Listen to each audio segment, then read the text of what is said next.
Some cars sell millions and become legends. Others launch with big promises, get a few years on the road, and then just vanish. No recall scandal, no bankruptcy headline, no big farewell. One day they are there, and the next they are gone. Today, we are looking at cars that quietly disappeared, and the reasons behind their disappearance are stranger than you might think. The Pontiac Aztek, killed by its own look. The Pontiac Aztek is one of the most famous examples of a bold idea in the automotive world that completely missed its target.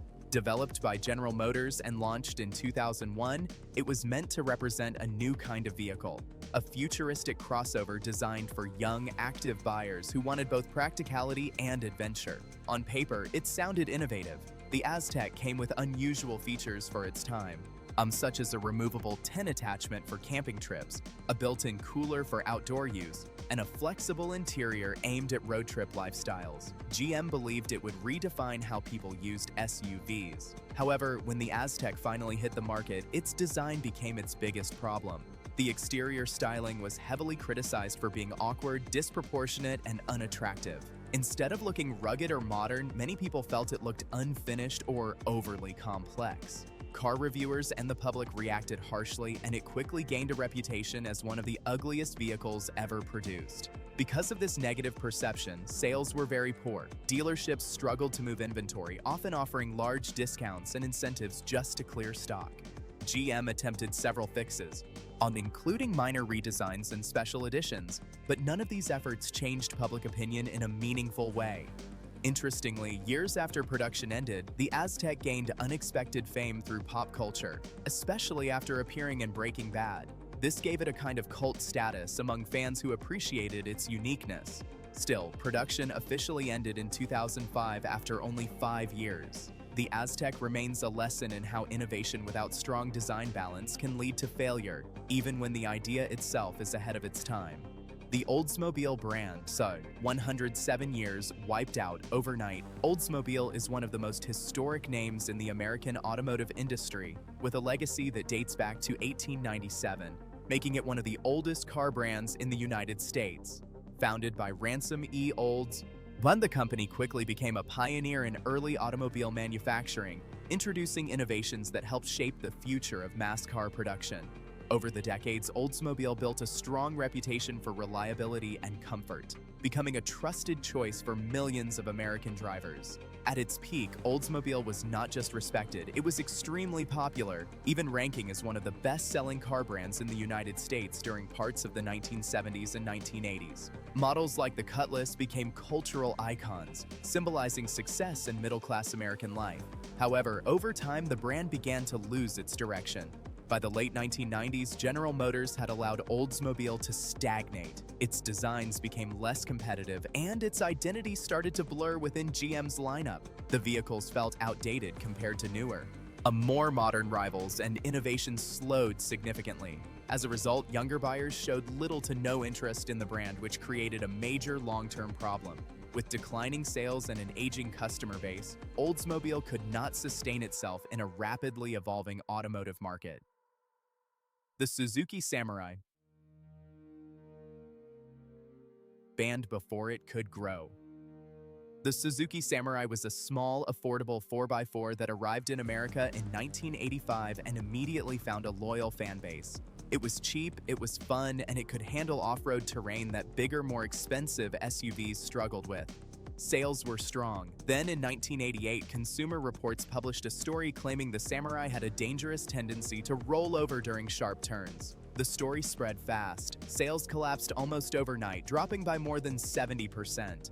Plus, Suzuki fought the claims for years and eventually won a legal battle against Consumer Reports in 2004. But by then, it was too late. The Samurai was already gone from American dealerships. The rollover rating was later disputed, but the damage to the brand's reputation was permanent. A car that could have had a long future was essentially destroyed by a single report. The Mercury brand, Ford's forgotten middle child Mercury, lived in the awkward space between Ford and Lincoln, never cheap enough to be practical, never luxurious enough to justify the price. For decades, it survived by selling rebadged Fords with slightly nicer trim. The Cougar, the Marquis, the Montego all had their moments, but as Ford got better at designing its own cars and Lincoln carved out a stronger identity, Mercury had no real reason to exist. By the 2000s, while Mercury was selling almost nothing, Ford had been talking about killing it off for years but kept delaying. The end finally came in 2010 when Ford, dealing with financial pressure, quietly announced the brand would be discontinued. The last Mercury rolled out in January 2011. No ceremony, no final edition. 41 years of cars ended with barely a mention in the news cycle. The DeLorean, one model, one scandal gone. Few cars have a story as strange as the DeLorean DMC-12. John DeLorean was a superstar GM executive who left to build his dream car. Stainless steel body, gull-wing doors, futuristic styling. The factory was built in Belfast, Northern Ireland, and production started in 1981. From the outside, it looked like the future, but the car had serious problems. The engine was underpowered for the price.